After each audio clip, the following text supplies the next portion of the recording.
Hello and welcome. My name is John Nichols and I want to talk to you today about technology in the classroom. I'm training to become a secondary science teacher and am planning on incorporating a number of technologies into the classroom to engage students and deepen in their learning.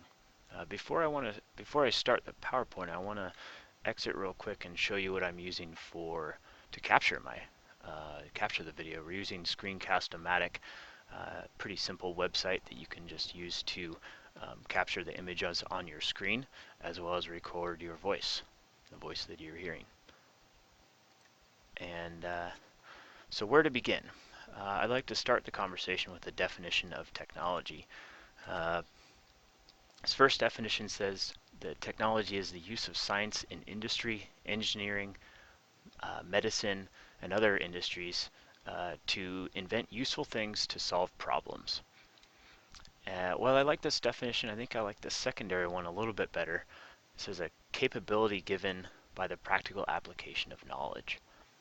And I think we can even simplify this a little bit more by saying using the stuff that we have already to help us learn other stuff.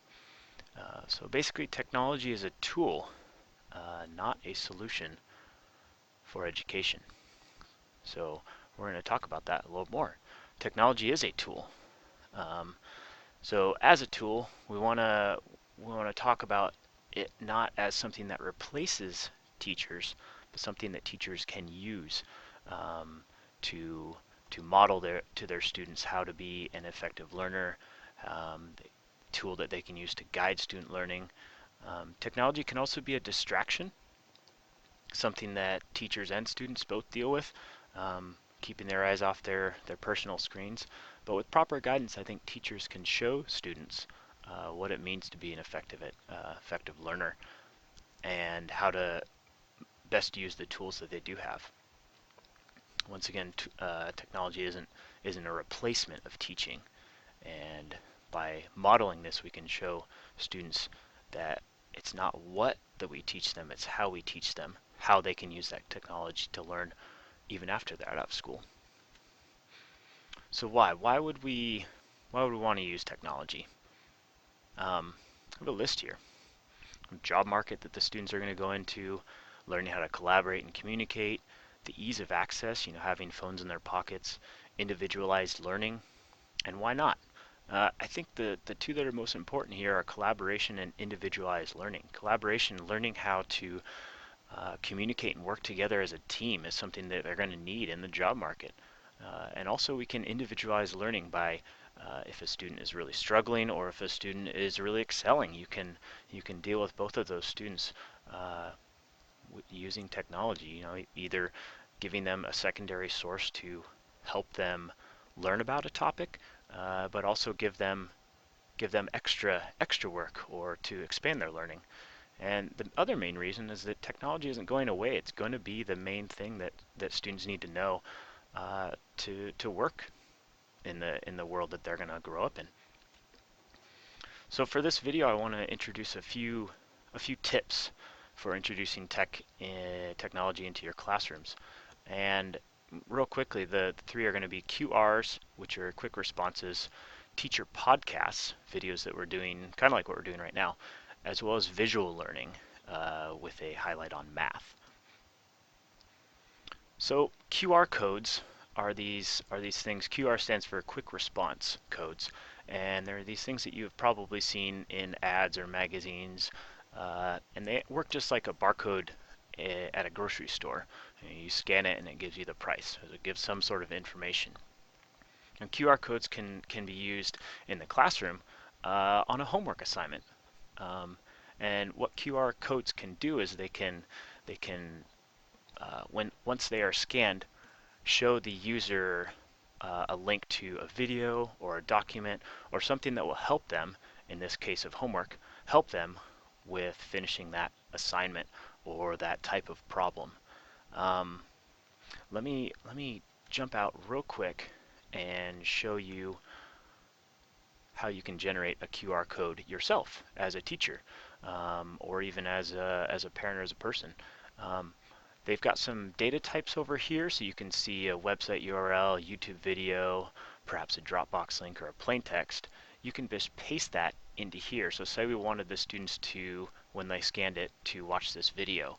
Well, you can copy the URL and place it right in here, and it's going to give you a QR code, and you can download that and put that into your document.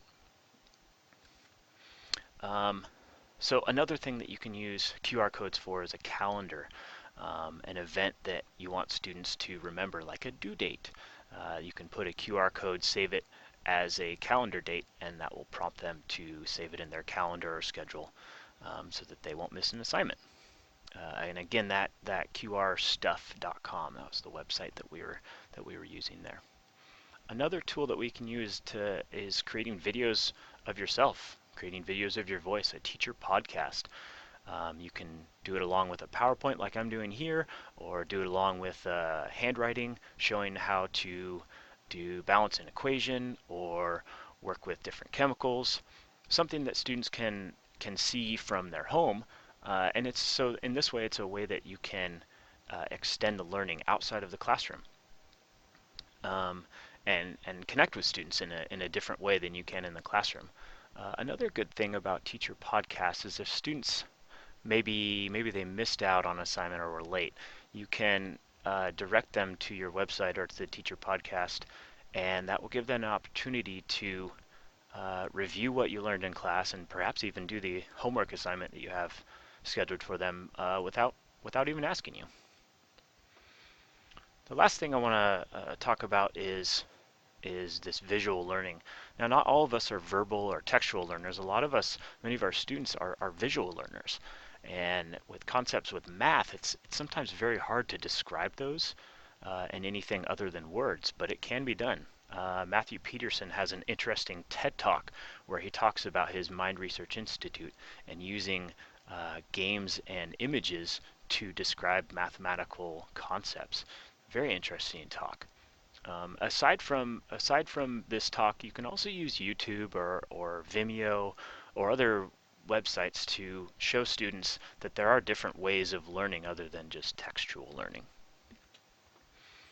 So technology can be an effective tool in the classroom to boost engagement and increase student understanding, but it should not be used to substitute the teaching.